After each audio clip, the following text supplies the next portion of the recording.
अस्सलाम वालेकुम। वीडियो का आगाज़ एक लतीफ़े से करता हूँ। एक भैंस घबराई हुई जंगल में भागी जा रही थी। एक चूहे ने पूछा, क्या हुआ बहन, कहाँ भागे जा रही हो? भैंस ने कहा, जंगल में पुलिस हाथी को पकड़ने आई हुई है। चूहा, पर तुम क्यों भाग रही हो? तुम तो हाथी नहीं। भैंस ने कहा, ये पाकिस्तान है मियाँ, मैं हाथी नहीं भैंस हूँ। ये साबित करने में भी मुझे अदालतों में 20 साल लग जाने हैं। ये सुनकर चूहे ने भी दौड़ लगा दी। अब ये कहने को एक लतीफ़ा है, लेकिन इसके अंदर एक तलख़ हकीकत छुपी हुई है। ये सरगोदा शहर की कचहरी का इलाका है, जहाँ अदालतें लगती हैं और बाहर न जाने कितने लॉ चैम्बर आपको मिलेंगे। मेरे अब्बू कहते होते हैं कि 3 जगहों से अल्लाह सबको बचाए, थाना, कचहरी और अस्पताल। जिनको थाना, कचहरी या अदालतों का सामना करना पड़ा है, वो जानते हैं कि ज़लालत की इंतहा हो जाती है और इंसान का दिल करता है कि इन चैम्बर्स और अदालतों को आग लगा दे। केस लड़ते लड़ते इंसान बूढ़ा होकर मर जाता है। अगली नस्लें केस लड़ती हैं और कुछ तो तंग आकर खुद बदला लेने उठ खड़े होते हैं। वकीलों की फ़ीस, फलां फ़ीस, गरीब आदमी तो इंसाफ ले ही नहीं सकता। मज़लूम को इंसाफ के लिए भी पैसे चाहिए।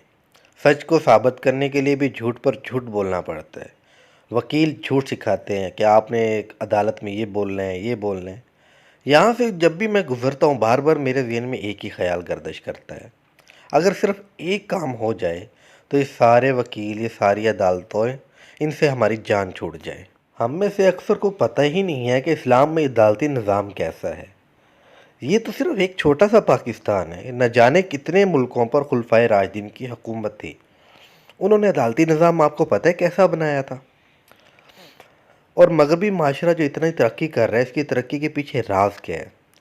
याद रखिए, चाहे हुकूमत ज़ालिम हो, करप्ट हो, लेकिन वो तरक्की करती जाएगी। जब तक माशरे के अंदर इंसाफ का निज़ाम कायम होगा, वो माशरा तरक्की करेगा। और जो मगरबी ममालिक हैं, उनकी तरक्की की यही वजह है क्योंकि वहाँ पे इंसाफ मिलता है। मैं यहाँ पे आज आपको थोड़ा सा इस्लामी जो अदालती निज़ाम था उसका बताऊँगा, और फिर अगर वो नाफिज हो जाता है तो फिर मैं आपको पाकिस्तानी निज़ाम के बारे में थोड़ा सा बताऊँगा कि क्या होगा अगर वो पाकिस्तान में नाफिज हो जाएगा। हजूर पाक सल्लल्लाहु अलैहि वसल्लम के दौर में यमन एक तरक्की याफ्ता इलाका था और काफ़ी बड़ा इलाका था। हजूर पाक सल्लम ने यमन को 2 बड़े अदालती इलाकों में तकसीम किया और एक इलाके पर हज़रत माज़ बिन जबल और दूसरे पर हज़रत मूसा अल अशरी रज़ी अल्लाह ताला अन्हो को मुकर्रर किया कि आधा इलाका उनको दिया, आधा इलाका उनको दिया। और फिर हजूर पाक सल्लल्लाहु अलैहि वसल्लम ने हज़रत अली को यमन का काज़ी मुकर्रर किया कि वो दोनों फैसला करें। फिर अगर उनसे मामला बढ़ जाए, फिर हज़रत अली, यानी उनके बाद जब हज़रत अली को काज़ी मुकर्रर किया, वहाँ का चीफ़ जस्टिस हजूर पाक सल्लल्लाहु अलैहि वसल्लम खुद होते थे। और हजूर पाक सल्लल्लाहु अलैहि वसल्लम ने हज़रत अली को बताया कि आपने किस तरह इंसाफ करना है। और जितने भी गवर्नर हजूर पाक सल्लल्लाहु अलैहि वसल्लम ने लगाए, उन काजी लगाए, उनको नसीहत है कि सबसे पहले आपने किताबुल्लाह देखनी है, कुरान पाक देखना है, फिर आपने अहादीस देखनी है, फिर आपने उसके बाद अपनी अक्ल और जहानत से फ़ैसला करना है कि इसमें इंसाफ कैसे दिया जा सकता है, जो आपके सामने मुजरिम आए या मुद्दई आए, कोई भी आए। इसी तरह मैं एक मिसाल देता हूँ। हज़रत उमर रज़ी अल्लाह ताला अन्हु जो थे, उनके बेटे थे अब्दुर्रहमान, जो कि मिस्र में रहते थे। एक दिन उन्होंने अब्बू सरवा के साथ नबीज़ पी ली। एक नशावर थोड़ी सी होती है, शराब टाइप की है, जैसे भंग टाइप। नबीज़ पी ली, उन पर नशा तारी हो गया। अब वो दोनों अमर बिन आस, जो सब मिस्र के गवर्नर थे, उनके पास गए कि उनको सज़ा दी जाए, उन पर हद जारी की जाए। इब्ने आस कहते हैं कि मैंने उन्हें झिड़क कर निकाल दिया। इस पर अब्दुर्रहमान ने कहा, अगर आपने हद जारी ना की तो मैं अपने वालिद यानी हज़रत उमर से कहूँगा कि आपने मुझ पे हद नहीं लगाई। इब्ने आस जानते थे कि अगर हद न लगाई तो हज़रत उमर रज़ी अल्लाह ताला नाराज़ होंगे और इन्हें माज़ूल कर देंगे। इसलिए उन्होंने अपने घर के शहर में उन पर हद लगाई और वहीं उनका सर मूंड दिया, इन गंजा कर दिया। अमर बिन आस ने इसका तज़किरा हज़रत उमर से तो ना किया, मगर हज़रत उमर को इस वाक़े का पता चल गया। उसके बाद आपने अमर बिन आस को यूँ लिखा, अमीरुल मोमिनीन की तरफ से आसी इब्ने आसी के नाम, इब्ने आस, तुम्हारी जुर्रत और बदअहदी पर मुझे हैरत है। मैं तुम्हें माज़ूल करके छोड़ूंगा। तुमने अब्दुर्रहमान को अपने घर में हद लगाई और वहीं उसका सर मूंडा, हालांकि तुम जानते थे ये काम मेरी मर्ज़ी के ख़िलाफ़ कर रहे हो। अब्दुर्रहमान मेरा बेटा नहीं, तुम्हारी रियाया का, तुम्हारी आवाम का एक फ़र्द है। तुम्हें उसके साथ भी वही सलूक करना चाहिए था जो तुम दूसरे मुसलमानों के साथ करते हो। لیکن تم نے شاید سوچا کہ وہ امیر المومنین کا بیٹا ہے، حالانکہ تمہیں معلوم ہے کہ میرے نزدیک کسی شخص سے رعایت کا کوئی سوال ہی پیدا نہیں ہوتا۔ جس وقت میرا یہ خط تمہارے پاس پہنچے اسی وقت عبد الرحمن کو ایک اونی عبا پہناؤ اور فوراً میرے پاس بھیج دو تاکہ وہ اپنی بد کرداری کی حقیقت پا لے۔ حضرت عمر بن عاص نے انہیں بھیج دیا اور حضرت عمر کو معذرت نامہ لکھا کہ میں نے انہیں اپنے گھر کے صحن میں حد لگائی، اور خدا کی قسم جس سے بڑی کوئی قسم نہیں ہے، میں ہر مسلم غیر مسلم کو اپنے ہی گھر میں حد لگاتا ہوں، اور خط عبد الرحمن کے حوالے کر دیا۔ جب عبد الرحمن وہاں پہنچے، مدینہ پہنچے، تو سواری کی تکلیف کی وجہ سے چل نہ سکتے تھے۔ حضرت عمر نے پوچھا، عبد الرحمن تم نے یہ حرکت کیوں کی؟ عبد الرحمن بن عوف نے ان کی سفارش کی اور کہا، امیر المومنین ان کو سزا مل چکی ہے۔ لیکن عمر نے ان کی بات پر دھیان نہ دیا اور عبد الرحمن بن عمر چلانے لگے، میں بیمار ہوں، آپ مجھے قتل کر رہے ہیں۔ روایت میں ہے اس کے باوجود حضرت عمر نے ان پر حد دوبارہ لگوائی، یعنی دوبارہ سزا دی اور انہیں قید کرا دیا۔ پہلے وہ بیمار ہوئے اور پھر مر گئے۔ یہ قصہ ہے ایک بادشاہ کا اور اس کے بیٹے کا کہ انصاف کے تقاضے کیسے پورے کیے جاتے ہیں۔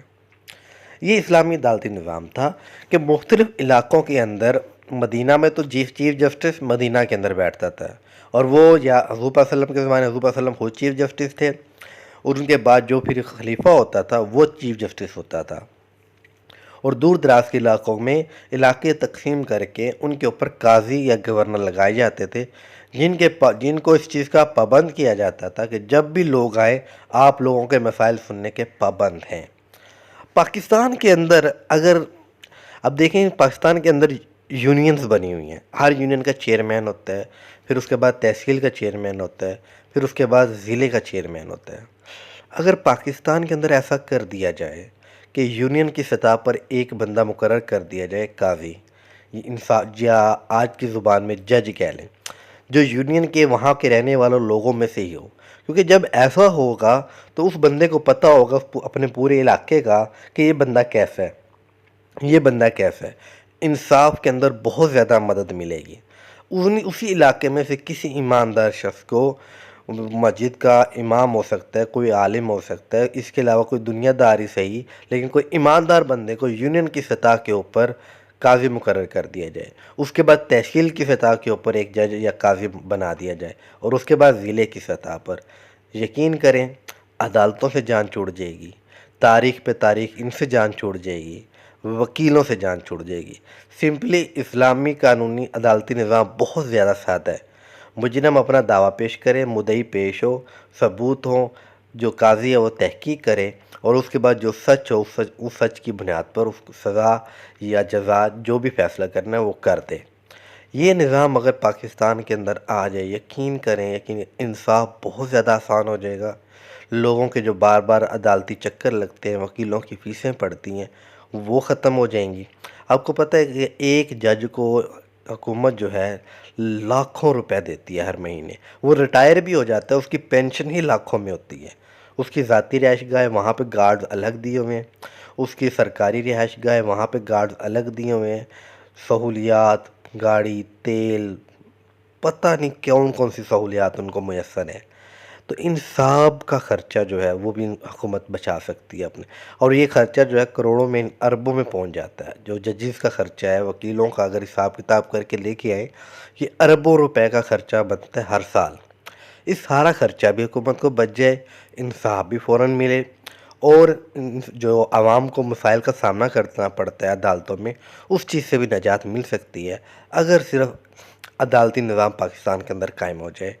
یہاں پہ ایک میں مشہور لطیفہ آپ کو بیان کر دوں کہ ایک شخص نے دوسرے شخص سے کہا کہ جب پاکستان آزاد ہوا، 14 اگست 1947 کو پاکستان بنا، تو کیا آپ نے چھت کے اوپر پاکستان کا جھنڈا لگایا تھا؟ تو اس شخص نے کہا، مجھے امریکن جھنڈا ہی نہیں ملا۔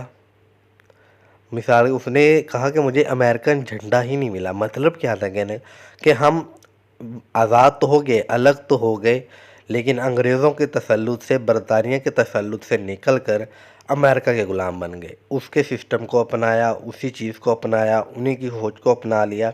اس سے بڑی المیے کی بات کیا ہوگی، ہماری آفیشیل زبان ہی انگلش ہے، نیشنل زبان اردو، آفیشیل زبان انگلش. ہماری دفتری زبان انگلش ہے. جو خط و کتابت ہوتی ہے انگلش میں ہوتی ہے، نوٹیفیکیشن ہوتے ہیں انگلش میں ہوتے ہیں. تو ہماری عوام کو پہلی بات تو اتنا شعور ہی نہیں ہے کہ اسلامی عدالتی نظام کیا ہے. اللہ کرے کہ ہمارے ملک میں یہ نظام آ جائے، لیکن ایک دفعہ یہ نظام ہمارے ملک میں آ جاتا ہے تو یقین کریں ہمارا ملک میں انصاف بہت آسان ہو جائے گا. اللہ تعالیٰ کرے کہ ہمارے ملک میں یہ نظام نافذ ہو جائے.